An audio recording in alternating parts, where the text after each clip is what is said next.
Caner Tip Tuesday, and today, this cane, Mystery Cane, beats bigger, faster, stronger, and yes, younger.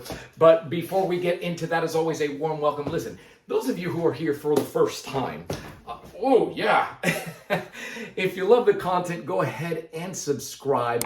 Hit the little bell icon so you don't miss any future content. Avail yourself. You have several free resources. The most important one by far, the no-cost cane clarity. Text the letter CCC to the number on the screen in less than 24 hours. We will be on a phone call with you, listening to what is important to you. What is your goal? What is it that attracts you? Why are you even watching this?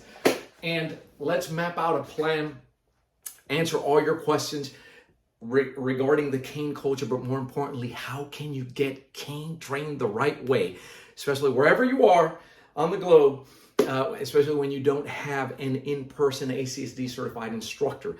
You're going to walk out of there with a plan. And also, you have a couple of Facebook groups that are now open to the public. Request entry, they will let you right in.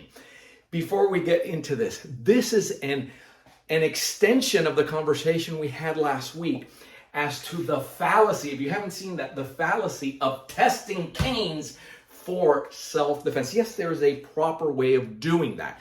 There's nothing wrong with showing the potential of a cane. If I have a melon here and I show you, look, somebody were to get whacked like this is what could happen, and you see, inanimate objects break and things like that. Sure, there's a way of doing that.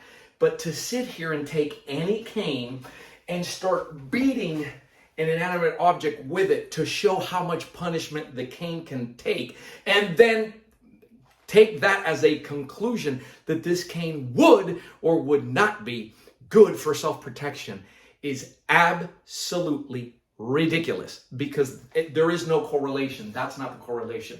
Today I'm going to give you a visual, a demonstration of what I'm talking about. So, and I'm going to start off, I'm going to put this real nice hybrid, and let's take our cane on our end. This is a Raven, right? This is aircraft ready. This thing will not crack. Even when you have the top tool, it's still all about the training, because the better trained you are, the more skilled you are with ACSD, with your cane skills, the less you're going to come in contact. Let me show you what I mean. Here comes an incoming strike. Yeah, so this could be a metal pipe, doesn't matter to me. The idea is not, so she's coming towards my head. The idea is not for me to knock this down and then see how much punishment. Think about that for a second.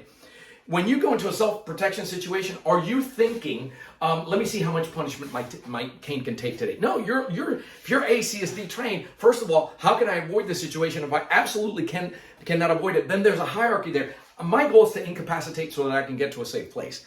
Right? Destroy the attack, not necessarily the attacker. I always talk to you about that. I'm not the hit him in the head. That's not what you're going to find here.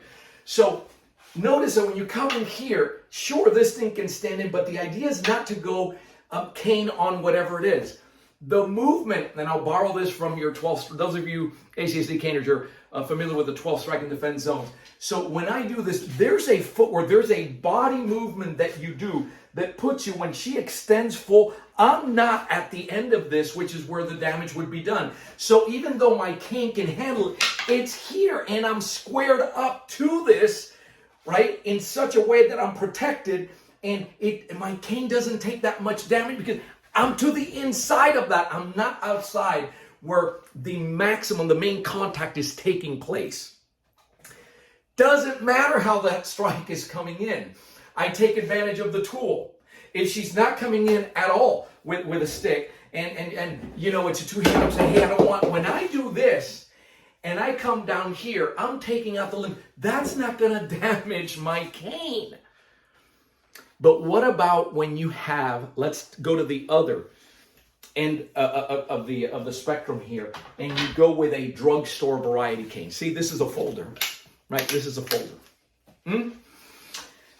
I'll draw now from SV, from Sobrevivencia, because it was designed, right? It didn't have access to American hardwoods like you get with ACSD and Cane Masters and aircraft grade aluminum. No. With something like this, right? Well, you say, well, this cane is not good for self-protection. Well, this art here is proven in the trenches with something like this, right? So let me show you. Again, now you wouldn't do this because this is not designed for this. So SV in particular is close quarter in here, surrounded by multiple assailants so that you can move in this way, right? So watch this now. Same attack. When it comes in, my body picks this up and protects that cane. So the cane protects me, but my body also protects the cane. And don't tell me it doesn't work, because we've demonstrated over and over. But not only that, the founder of the system comes from the trenches over there where it's not for play or demonstration. So you come, bang, and now you're in already. So it's not a shaft-based system. That overhead strike, it's not, you're not coming here. You would move out of there, strike with that tip on the hand, and then you have all this here. The thing is, not even with the Raven, when you come in here, I've explained this so many times, you do those 12 strikes, we don't have this. Look at how you compromise the cane. We don't have this. We don't have this. Come to the side. Oh wait, it's not like this. That puts a lot of pressure and strain on the cane. It's here when you come. I don't even, ideally, my footwork and my body movement gets me out of there. This obviously is not designed for that, right? It's designed for when you're coming, pop, pop, right in there, right? Because it's a tip-based system. So what's the best, what is the cane that beats bigger, faster, stronger, younger? It's the cane that's in the hands of the trained caner. Because training is what saves lives. And it applies to the empty hand. Here's a visual of that, right? So minus the, thank you. We don't have this in ACSD. And I'm not starting in, we just don't have that. You don't have the ulnar exposed. That's not how it works. The ulnar is not exposed there. That hurts, this breaks. So there's other ways of doing it. The strike is coming in here, straight strike. It's here, bang, for you to get to the inside. And it comes straight from what I did with the cane. So the cane teaches the empty hand. Same thing with SV. So that strike that's coming in, rather than stopping it here and going, going on, so that I can get to the inside. So there's handling that takes place that comes from the cane, that once you do something like that, see, there's the strike, bam, and you come in here. It leaves your opponent in that point of no return. It takes them to the point of no return where they can't really recover. And the strike that has the greater effect is the strike that you're not expecting. It's kind of like the same thing with a push. So she pushed, bang, there it is. She wasn't stopping that, because instead of, right, when she, boom, right, she's in here, and this whole hand, she doesn't see it coming. SV, same deal. Argument starts. I start to retrieve. But he insists. And he continues to fall. Bang! There it is. You're not stopping that. Why? Because I'm not even looking. I'm looking away from, bang, and there it is, the eye flick, right? That it's for me to get out of there. That magnifies the effect without me having to come here and load up and face you and, right? So that linear thinking, right? This is the visual demonstration of that. This is just plain silly. This is just plain silly. Okay? And by the way, to learn this, yes, text the letter CCC to the number on the screen. In less than 24 hours, we will be on a phone call. Tonight we start, is the beginning of winter cane immersion. And it happens tonight with a bonus training that I'll be doing.